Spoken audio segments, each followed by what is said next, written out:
성경 봉독 시간입니다.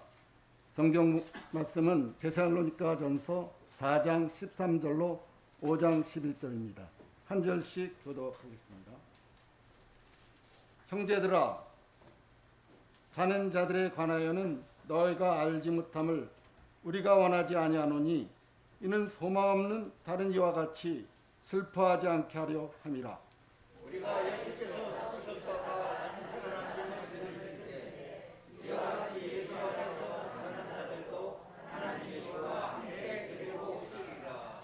우리가 주의 말씀으로 너희에게 이것을 말하노니 주께서 강림하실 때까지 우리 살아남아 있는 자도 자는 자보다 결코 앞서지 못하리라.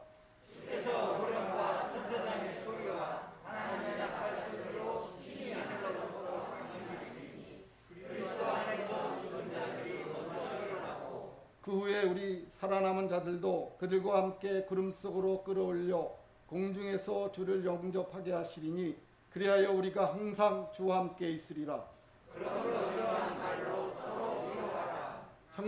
형제들아, 때와 시기에 관하여는 너희가 쓸 것이 없음은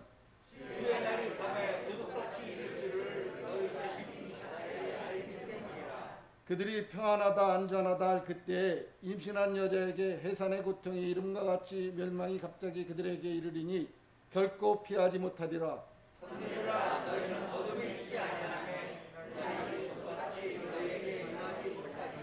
너희는 다 빛의 아들이요 낮의 아들이라. 우리가 밤이니 어둠에 속하지 아니하나니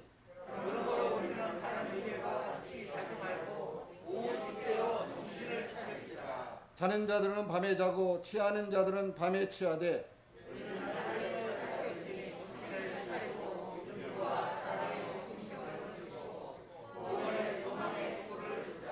하나님이 우리를 세우심은 노하심에 이르게 하심이 아니요 오직 우리 주 예수 그리스도로 말미암아 구원을 받게 하심이라.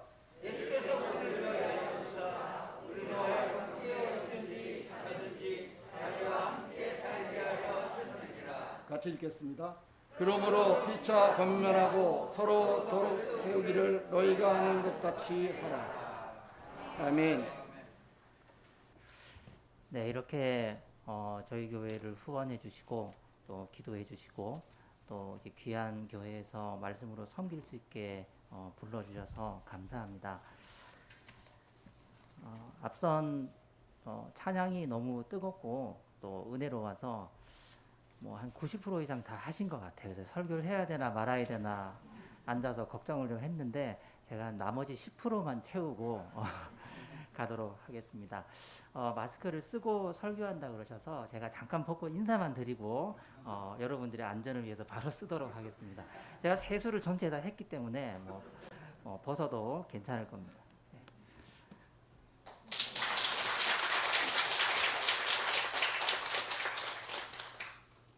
저희 교회는 한 8년 전에 인천 청라 지역에 저희 가정과 또 한 가정이 두 가정이 같이 개척을 시작했고요. 굉장히 재미있게 또 교회도 빠르게 성장하고 하나님 은혜를 많이 누렸습니다. 그래서 한 5년 정도 지난 시점에 어느 날 자고 일어났더니 이제 교인이 한 절반 정도 없어졌더라고요.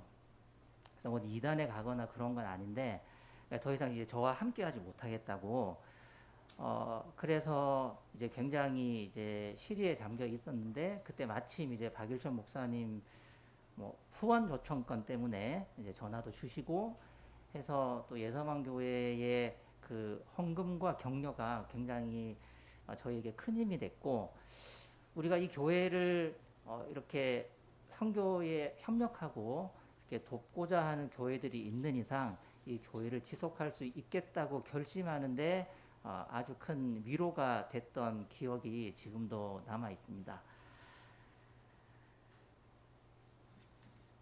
그래서 여러분들의 또 후원과 또 기도와 관심 덕분에 코로나 어려운 시기도 이제 거의 다 지나가고 이 팬데믹 때문에 뭐 교인의 유출이 없는 건 아니지만 그나마 잘 이 끝물을 하나님 은혜로 이제 마무리하고 새로운 도약을 준비할 수 있는 용기와 또 믿음이 저와 또 우리 교인들에게도 있는 것 같습니다. 네. 오늘은 우리 데살로니가 전서 4장 13절에서 5장 12절, 11절까지 말씀을 가지고 대답을 준비하는 삶이라는 제목으로 함께 은혜 나누도록 하겠습니다. 통계청에서 한 가지 재미있는 조사를 했는데요. 지난 10여 년간의 이혼 건수를 월별로 추적을 했습니다. 정말 명절이 지난 다음에 실제로 이혼을 많이 하는지 아니면 그냥 들리는 풍문인지 객관적으로 이혼 건수를 가지고 조사를 했는데요. 조사 결과가 어땠을 것 같습니까? 10년의 데이터입니다. 우리가 언론에서 많이 접하는 것처럼 정말로 추석이나 설과 같은 명절이 지나면 가정법원에 들락날락하는 부부가 실제로 많았다 그래요. 일례로 2019년 9월 달에 이혼 건수가 9,010건이었는데 추석 연휴 다음 달인 10월 달에는 9,859건, 그러니까 한 10% 정도 는 거죠. 2018년을 보면요. 9월 달에 7,826건의 부부가 헤어졌는데 추석 다음 달인 10월 달에 조사를 했더니 무려 15,548건, 35%가 증가했더랍니다. 한 가지 더 흥미로운 사실은 팬데믹 시즌으로 딱 진입한 다음에 이혼 건수는 어떻게 됐을까요? 줄었습니다. 네. 이유가 뭘까요? 아마 저도 그랬지만 우리가 다 이 명절에 이동을 하지 않았기 때문에 싸울 일도 없었던 것 같아요. 오죽하면 네이버에 명절 며느리 가짜 깁스라고 치면 진짜 깁스가 나오더라고요. 가격은 한 2만 원 정도 합니다, 여러분. 예. 제가 눈으로 의심을 했어요. 이거 가짜겠지 해서 들어갔더니 사용 후기도 있습니다. 감사해요, 뭐 이런 사용 후기가 있는데 혹시 필요하신 분은 참고하십시오. 근데 이게 우리나라에만 있는 현상이 아니고요. 영국에서는 매년 1월 첫 번째 월요일을 이혼의 날이라고 변호사들끼리 부른대요. 영국의 연말 연휴가 끝나고 나면 1월 달에 이혼을 많이 한답니다. 미국에서도 워싱턴 대학에서 15년간의 자료를 수집을 하고 분석을 했더니 추수감사절 시즌, 크리스마스 시즌, 새해 시즌이 지나고 나면, 이 휴가 시즌이 끝나고 나면 실제로 이혼율이 증가한다고 합니다. 지난주가 추석이었는데 명절 끝에 댁내 두루두루 평안하시고 안녕하시길 바랍니다. 이처럼 가장 가까운 피부치들 사이의 문제들조차 우리가 해결하지 못한 채 그 갈등을 어떻게 수습이 안 되고 가정법원에까지 가는 안타까운 일들이 많이 있는데요. 각 가정마다 이슈의 종류와 강도는 다 다르겠지만 명절 전후로 우리 집안의 문제들을 직면하는 시간들을 우리가 다 가지셨으리라 생각합니다. 그런데 이보다 더 큰 문제가 데살로니가 교회 안에 있었습니다. 이 교회는 바울이 2차 전도 여행 중에 그리스 마케도니아 지역에 개척을 해서 특이하게도 유대인들이 아닌 외국인들, 그러니까 그리스인, 이탈리아인, 터키인 등등 다국적 인종들로 구성된 독특한 케이스였는데요. 바울로부터 엄청난 칭찬을 받고 어려움에 처한 예루살렘 교회에 부재원금도 보내고 아주 모범적인 교회로 잘 성장을 했습니다. 이 칭찬과 격려가 우리의 본문 직전인 4장 12절까지 나옵니다. 우리 본문 13절부터는 교회 안의 약점과 당면한 문제들을 다루기 시작하는데요. 데살로니가 교회 안에는 이보다 더 큰 문제가 있었습니다. 그게 뭐냐면 바울이 이 교회를 개척하고 나서 3년도 아니고 3개월도 아니고 3주만 딱 사역을 하고 폭동이 일어나서 해외로 도피를 했습니다. 이 데살로니가 교회 안에는 목회자가 없었어요. 바울과 실라와 디모데가 다 같이 목숨을 건지기 위해서 해외로 도피를 했고 아직 설립된 지 3주밖에 되지 않았기 때문에 신앙과 신학이 깊지 못했던 아주 어린 교회였습니다. 초신자가 대부분이었고 외국인들로 많이 구성되어 있었기 때문에 구약적인 배경도 별로 없고 든든한 지도자도 없는 아주 약하고 취약한 상태의 교회가 처해 있었습니다. 그래서 4장 12절까지는 엄청나게 격려하고 칭찬하고 세워준 다음에 조심스럽게 13절부터 이 데살로니가 교회 안에 있는 문제들에 대해서 바울이 직면시키고 신학적으로 상담을 하는 그 내용들이 나오기 시작하는데요. 우리가 오늘 본문을 통해서 데살로니가 교회 안에 있었던 크게 볼 때 두 가지 문제에 대해서 함께 다루고자 합니다. 첫 번째가 4장 13절에서 18절 단락에 있는 죽음의 문제였어요. 4장 13절 말씀을 보시면 형제들아 자는 자들에 관하여는 너희가 알지 못함을 우리가 원하지 아니하노니 이는 소망 없는 다른 이와 같이 슬퍼하지 않게 하려 함이라. 데살로니가 교회의 문제는 죽은 성도들, 죽은 가족과 친구들에 대한 문제였습니다. 아니 이게 왜 문제가 될까요? 사람은 다 죽잖아요. 근데 데살로니가 교회 안에는 이 교인들의 순교 그리고 가족과 친구들의 죽음의 문제가 이들의 신앙의 뿌리를 흔들 만큼 큰 문제가 되어버렸어요. 사실 데살로니가 전후서는 재림에 대한 풍부한 교훈들을 가지고 있는 성경인데 이 재림의 신학적 이슈가 등장한 이유가 뭐냐면 죽음에 대한 문제를 처리하지 못하고 갈등하고 괴로워하는 성도들을 위로하고 성경적인 자세에 대해서 권면하다가 재림의 문제가 나온 겁니다. 그러니까 데살로니가 교회의 보다 근본적인 문제는 함께 신앙생활하던 성도들이 죽은 거예요. 사랑하는 가족과 친구를 잃어버렸는데 이 문제를 하나님 앞에서 어떻게 해야 될지 이 회심한 지 3주밖에 안 된 교인들이 정리를 하지 못했던 겁니다. 그래서 오늘 우리의 본문은요, 단순히 장례 예배 후에 위로 예배와 같은 감정적인 차원이 아니었어요. 이것은 신학적인 문제 제기라고 할 수 있습니다. 당시에 데살로니가 교회뿐만 아니라 초대교회 전체는요, 우리 예수님의 재림이 아주 신속하게 일어날 것이라고 굉장히 순수하게 믿었어요. 그래서 어떤 사람은 직장을 그만두고 풀 대출을 하고 할부를 해서 30년 장기로 집을 샀어요. 근데 사고 보니 그 집이 고점이네. 근데 어떤 사람들은 자동차를요, 그냥 30년 할부로 카드로 긁어서 자동차를 산 거예요. 왜 그랬겠습니까? 예수님이 당대에 오실 것이기 때문에 이 세상의 종말이 속히 일어날 거기 때문에 좋은 집을 사고 좋은 차를 사고 돈을 펑펑 쓰면서 할부로 조금씩 갚아 나가다 보면 한 1년만 내면 예수님이 오시고 모든 채무가 없어지는 겁니다. 그런 식의 문제가 실제 초대교회 안에 굉장히 많이 있었습니다. 근데 여기까지는 우리가 그렇다고 칠 수 있습니다. 어느 정도는 이해해 줄 수 있는데 아직 예수님이 오시기 전에 함께 신앙생활하던 성도가 죽어버렸습니다. 사랑하는 가족과 친구가 예수님의 재림을 보지 못하고 죽은 거예요. 이제 신학적인 문제가 생겼습니다. 정서적이고 개인적일 수 있는 이 죽음이라는 문제가 재림의 문제로 불똥이 튀었어요. 데살로니가 교인들은 박해는 견딜 수 있었습니다. 바울 사도 일행이 자신들을 버려두고 국외로 도피한 것도 받아들일 수 있었습니다. 사회적으로 많은 핍박을 받고 불이익을 당하는 것도 감수할 수 있었습니다.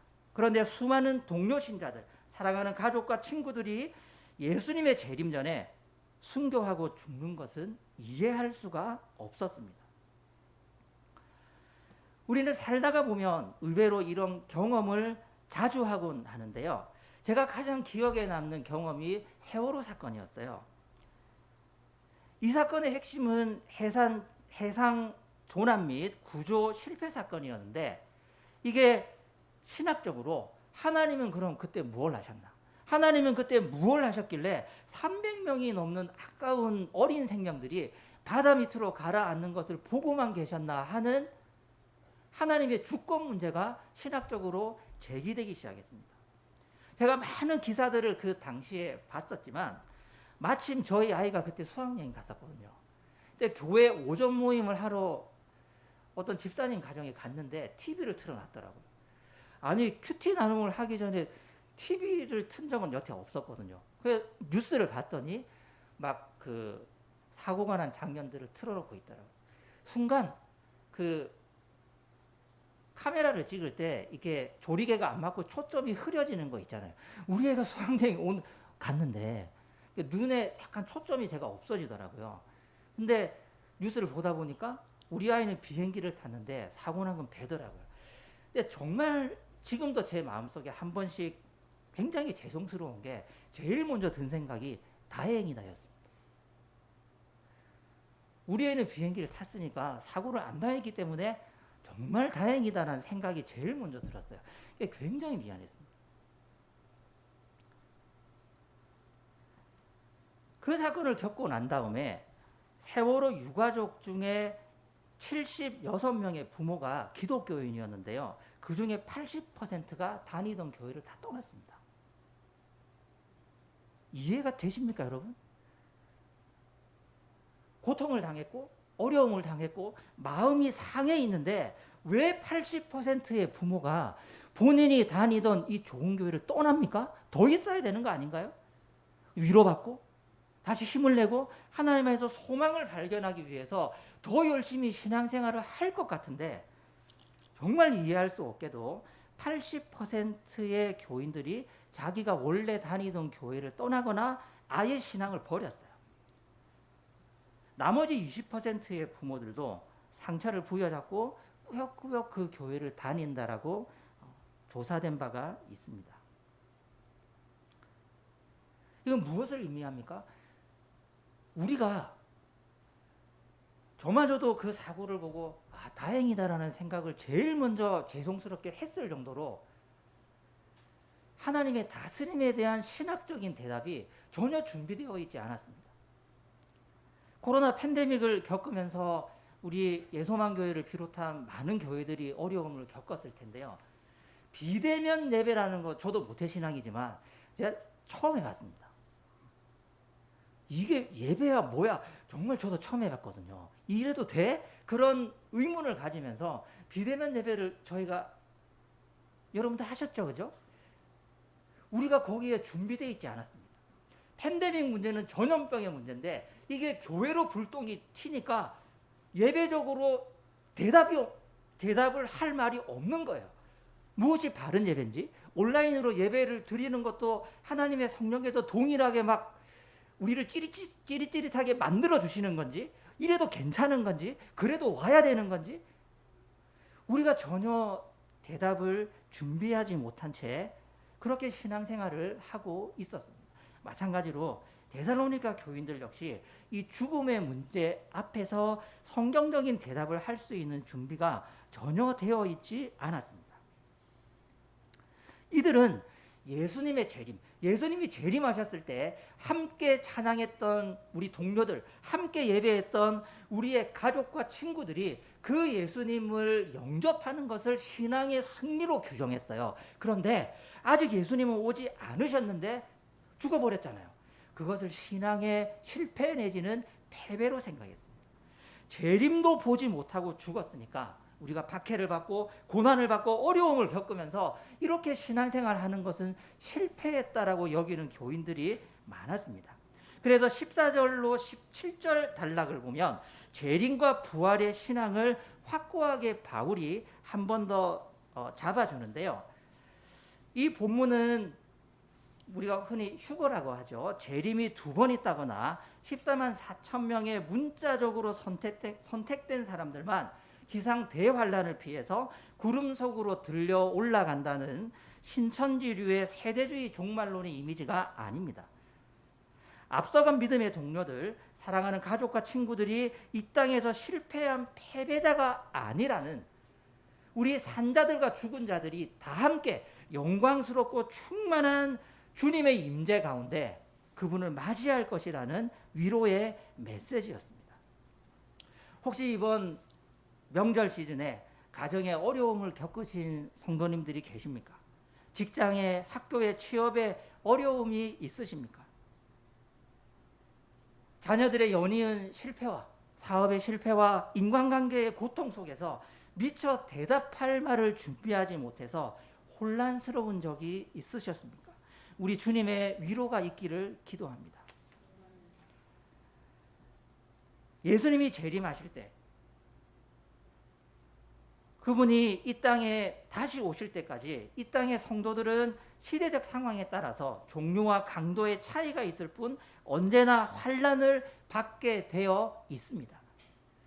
데살로니가 교인들이 겪었던 환난은 바로 재림 전에 우리 성도들이 죽었으니까, 박해를 받아서 순교했으니까 우리는 패배했다라는 잘못된 생각이었습니다. 오늘 우리가 겪고 있는 다양한 환난과 어려움들이 있습니다. 우리가 해외로 선교사도 보내고 선교 헌금도 보내고 또 여러분들이 사랑으로 국내에 있는 우리 교회처럼 아직 어린 개척교회들을 후원해주고 기도해주시는 많은 사역들에도 불구하고 예소망교회나 우리 교회나 또 세계 각지에 흩어져 있는 선교사님들이나 많은 환난을 받게 되어 있습니다. 이 문제를 어떻게 해야 될까요? 결론적으로 4장 18절 말씀 같이 한번 읽어보실까요? 시작. 그러므로 이러한 말로 서로 위로하라. 서로 위로하라고 말씀하셨습니다. 죽은 이들을 신학적으로 정립할 수 없어서 혼란에 빠진 유가족들을 위로하고 영원히 함께 살 수 있다고 믿음 안에서 격려해야 합니다. 아마도 80%의 세월호 유가족들이 본인이 원래 섬기던 그 사랑하는 교회를 떠났던 그 가슴 아픈 선택 이면에 충분히 위로받지 못하고 충분히 사랑받지 못하고 격려받지 못했기 때문에 그런 안타까운 선택을 하지는 않았나 하는 추측을 해보곤 합니다.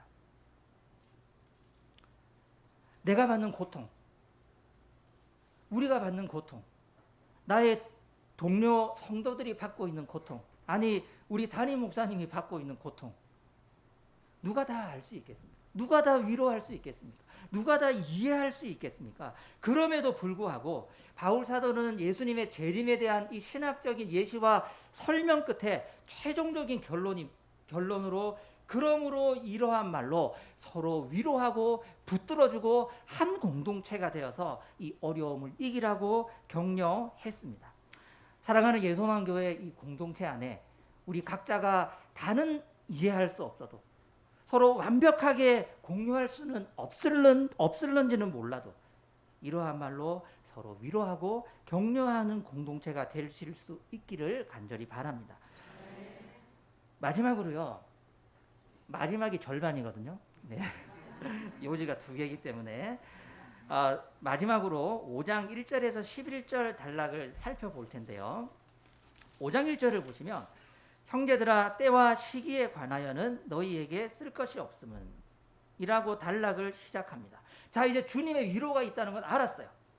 격려가 있다는 건 알았어요. 이것을 우리 공동체가 함께 이겨내야 한다는 것도 알기는 알았습니다. 그 다음에 필연적으로 따라오는 질문은 뭐냐면 그래서 언제 해결되는데, 그래서 언제까지 격려해야 되는데, 그래서 언제까지 인내하고 버텨야 하는데 하는 때와 시기에 대한 질문이 반드시 따라올 수밖에 없습니다. 여러분, 우리가 인생을 올림픽 정신으로 사는 거 아니잖아요. 사는데 의의를 두고 사시는 분 계십니까? 삶이 얼마나 치열해요. 자녀들은 있는 힘껏 공부해서 어떻게든 상급 학교에 진학하기 위해서 애를 써야 되고요. 우리 어머니, 아버지들은 어떻게든 이 자녀들을 뒷바라지하기 위해서 목숨 걸고 일하고 돈을 벌어야 됩니다. 목회는 그냥 됩니까? 아니, 자고 일어나니까 교인의 반이 없어졌는데 목회는 그냥 안 되거든요. 우리가 정말 치열하게 살고 열심히 살고 목숨 걸고 삽니다. 인생을 올림픽 정신으로 사시는 분 여기 한 분도 안 계실 거예요. 사는데 의의를 두고, 태어났으니 참가하는데 의의를 두고 우리가 그렇게 살지 않잖아요. 그런데 하나님께서 견뎌라, 서로 위로해라, 버텨라, 반드시 승리의 날이 온다라고 위로를 해주시는데, 이렇게 열심히 사는데 더 열심히 살아야 돼요. 주님, 내가 이렇게 목숨 걸고 아침 일찍부터 밤늦게까지 정말 수고하면서 땀 흘리고 일하는데 더 버텨야 됩니까? 좋습니다. 버티겠습니다. 근데 언제까지 해야 돼요? 이 질문 나오지 않겠습니까? 5장 1절에서 11절 단락은 바로 이 질문에 대한 응답이에요.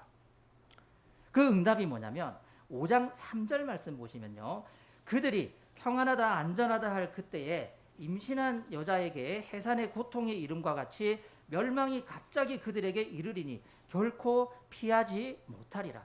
세상 사람들은 어떻게 살아요? 평안하다 안전하다고 외치면서 살아갑니다. 이 평안하다 안전하다라는 말은 바울이 그냥 쓴 말이 아니고요, 그 당시 로마 제국의 캐치프레이즈였어요. 옛날 우리 선배들의 우리 국가 캐치프레이즈가 뭐였습니까? 우리도 한번 잘 살아보세요. 새벽정이 울렸네. 둘만 나 잘 기르자. 뭐 주옥 같은 캐치프레이즈들 많이 있잖아요.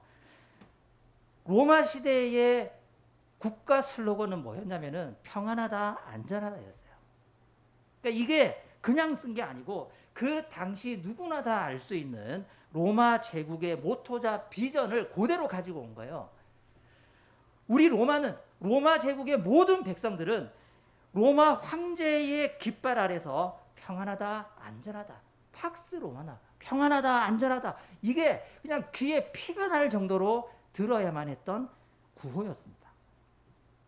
사람들이 어떻게 살아요? 평안하다 안전하다. 사람들이 어떻게 일합니까? 평안하다 안전하다. 사람들이 어떻게 공부합니까? 평안하다 안전하다 하면서 그렇게 시대 정신을 추구하면서 살아가는데, 바울의 권면은 뭐냐면, 야 니들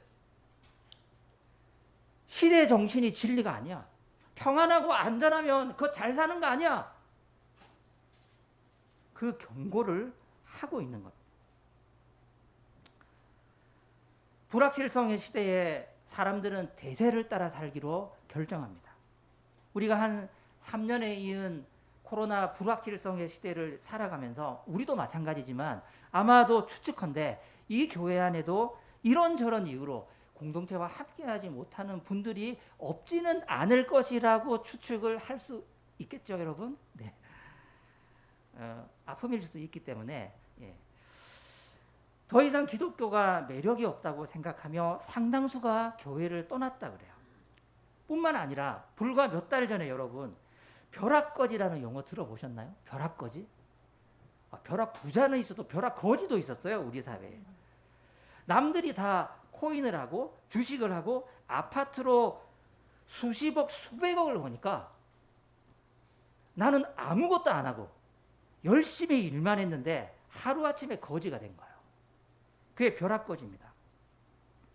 근데 지금 어떻게 됐습니까? 다 평등해졌잖아요. 서울 아파트를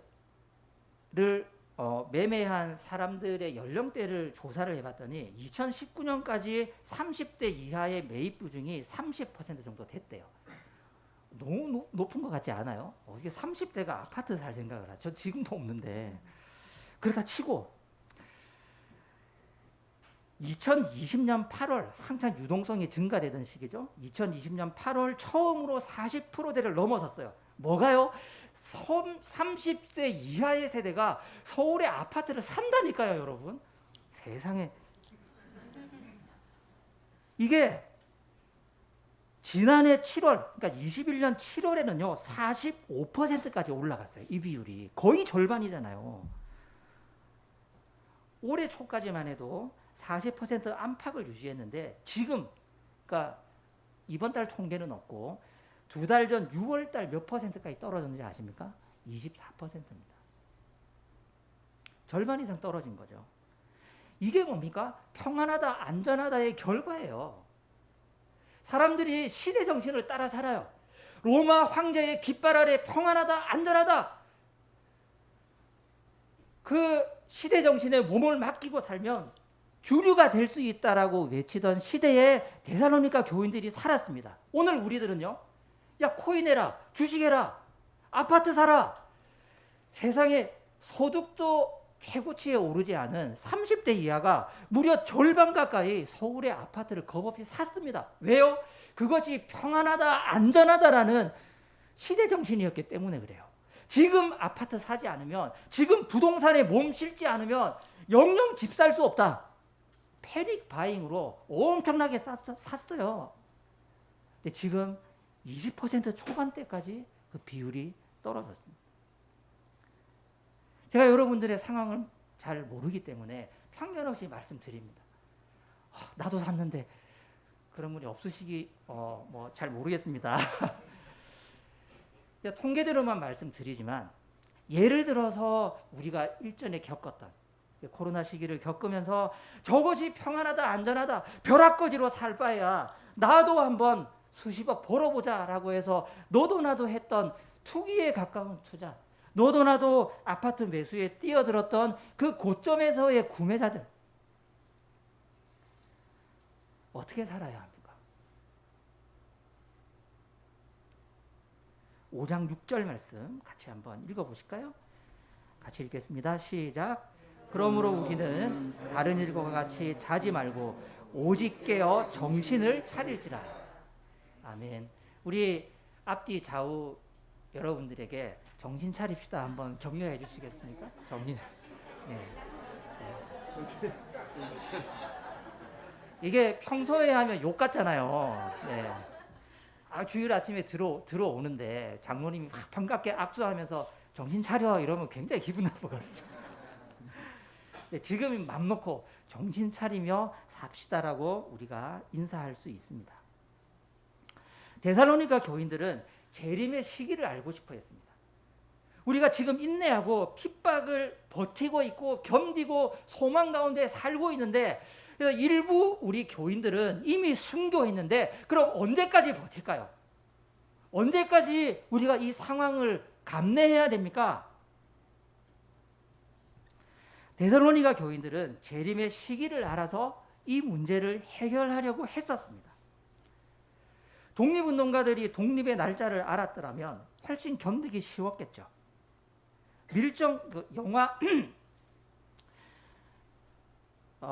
영화 제목이 살짝 헷갈리는데, 이정재가 주연을 맡았던 밀정입니까? 암살입니까? 아니, 그렇다 치고요. 그 영화에서 이정재가 한 말이 있어요. 물어봅니다. 왜 동지들을 배신했나? 이정재가 대답했습니다. 독립이 될 줄 알았으면 밀고 가지 않았을 거다. 8월 15일에 해방될 줄 알았으면 내가 배반 안 했지. 해방될 줄 몰랐다. 주님이 언제 오실지 알면 우리 배반 안 합니다. 주님이 언제 오실 줄 알면 저 지금 30년 장기로 집 살 겁니다. 내년에 오시는데 뭐 한번 살아보죠. 뭐 까짓 거. 주님이 언제 오실지 알면 왜 학원에 가서 밤늦게까지 공부합니까? 주님이 언제 오실지 알면 지금까지 모아놓은 돈 그냥 다 써버리고 함께 천국 가면 되죠. 하지만 바울이 제시한 솔루션은 그런 것이 아닙니다. 소망 가운데 인내하며 지금을 제대로 살고 깨어 있는 거예요. 우리는 늘 어떤 문제를 안고 살아갑니다. 그리고 그것이 해결되기를 기대하지만 하나님은 그렇게 일하시지 않는 경우가 훨씬 더 많습니다. 아마 여기 앉아 계시는 분들 중에 주님이 언제 오십니까 하는 질문 하시는 분 아무도 안 계실 거예요. 대신에 언제 합격합니까? 언제 취업합니까? 언제 병이 낫겠습니까? 언제 우리 교회는 부흥합니까? 도대체 언제 이 고통이 끝납니까? 언제 마스크 벗습니까? 주님께서 내년 10월이다. 야, 한 달 남았어. 그렇게 기도 응답 해주실까요? 절대 안 해주십니다.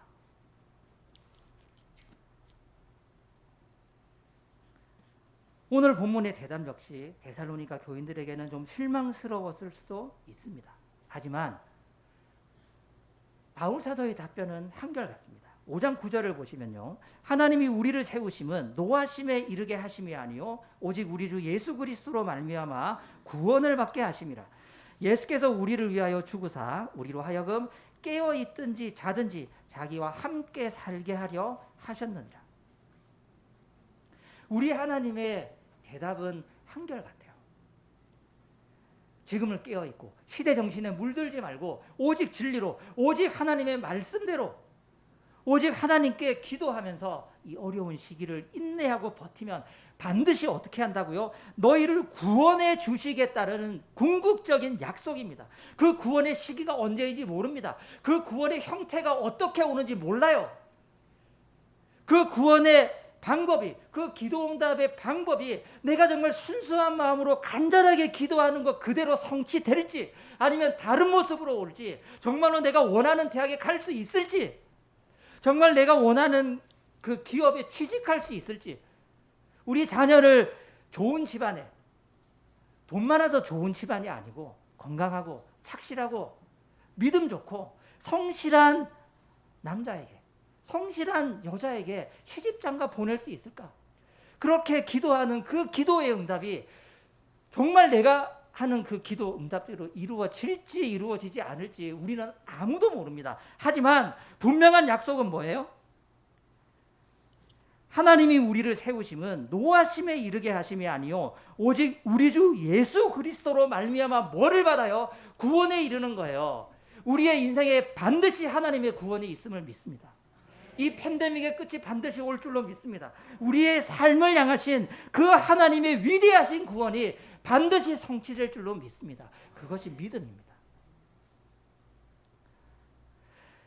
여러분들이 저희 교회를 많이 후원해 주시고 기도해 주시고 사랑해 주시는 것 제가 담임 목사님을 통해서 들어서 알고 있습니다. 근데 제가 어떻게 될지 여러분 모르시잖아요. 여러분들의 격려와 여러분들의 기도가 어떤 식으로 우리 교회를 통해서 응답될지, 여러분들이 지금도 얼굴도 보지 못했던 세계 각지에 있는 선교사님들을 후원하고 헌금하고 격려하는 그 사랑과 지지와 응원이 어떤 식으로 우리가 얼굴도 보지 못했던, 제가 아까 잠시 마스크 벗고 보여드렸던 이 잘생긴 얼굴, 그 선교사님이 아멘 누가 하셨어요? 감사합니다. 그 선교사님 얼굴도 보지 못했던 그 선교사님들의 사역을 통해서 어떻게 하나님이 일하실지 우리가 모릅니다. 근데 왜 헌금합니까? 돈 아깝지 않으세요? 근데 왜 기도합니까? 내 기도 제목도 굉장히 많은데 왜 격려하고 지지해요? 우리가 이 말씀을 믿기 때문이잖아요. 우리 주 예수 그리스도로 말미암아 구원을 얻도록 정해놓으셨다고요. 열매가 열리도록 정해놓으셨습니다. 반드시 하나님의 나라가 이 땅 위에 완성될 줄로 정해놓으신 거예요. 우리가 그것을 믿는 믿음 때문에 오늘도 헌신하고 오늘도 기도하고 오늘도 물질로 영적으로 격려하고 후원하는 줄로 믿습니다. 그래 열심히 하자. 내가 내일부터 새벽기도 나와야지. 열심히 신앙생활 하자가 아니에요. 결론은 뭐냐면 아까 4장 18절과 똑같아요. 5장 11절 단락 한번 같이 읽어보실까요? 5장 11절입니다. 시작. 피차 권면하고 서로 덕을 세우기를 너희가 하는 것 같이 하라. 이 문제는 혼자서 해결할 수 없습니다.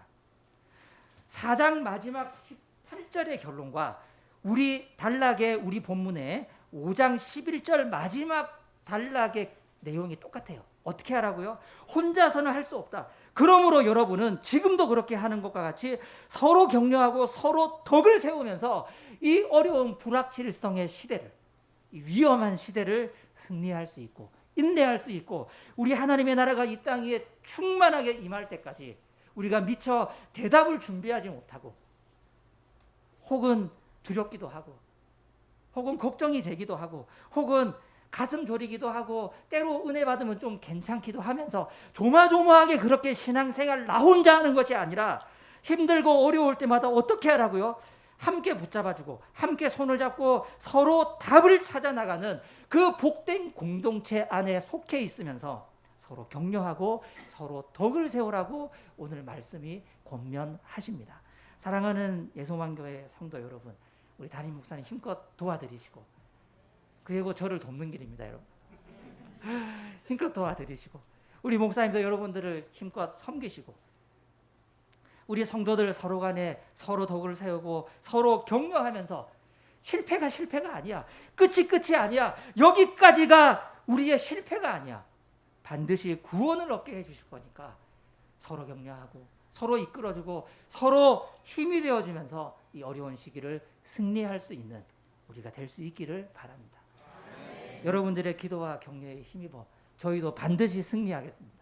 저희도 반드시 하나님 나라의 소중한 열매를 맺고 함께 나누고 함께 섬길 수 있는 건강한 교회로 자라가기 위해서 열심히 사역하겠습니다.